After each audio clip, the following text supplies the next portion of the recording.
The EA-6B is one of the only aircraft in the U.S. inventory that's designed specifically to go out there and support coalition ground forces through electronic support, electronic attack, and controlling the electromagnetic spectrum within the umbrella of security on the battlefield.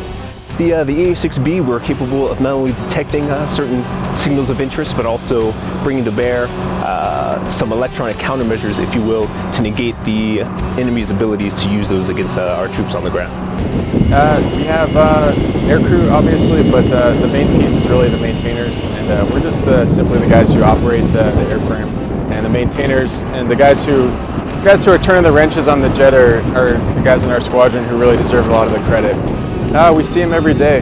They're the guys that if we bring back a broken jet, which hopefully we don't, they come back and they make sure they work their tails off and turn the jet around to make sure it's ready to go the next day for us so we can get out there and help the coalition forces.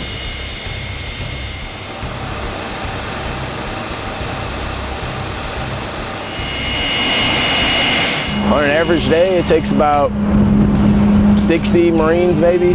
There's about 10 different shops that work on it, and each shop has its own part in keeping the jet up. I inspect the jet, make sure it's ready for flight, and then I also launch out the jets. But also I'm an engine mechanic, so I make sure the engines are properly working, and I'm doing all the pre-flight checks for the jet. Like there's certain checks that we have to check for and make sure the jet's working properly before it goes off for flight. As we're starting the jet up and basically getting it going, he's the first guy that I talk to when I come to the jet. He lets me know what all the pressures are, how much fuel's in the jet, what it's looking like, and after the inspection that they had with it, how the jet's looking basically. And when we're talking to him, just letting him know through hand signals that we're starting up the jet, getting it going, and getting the systems online and getting ready to go to take off.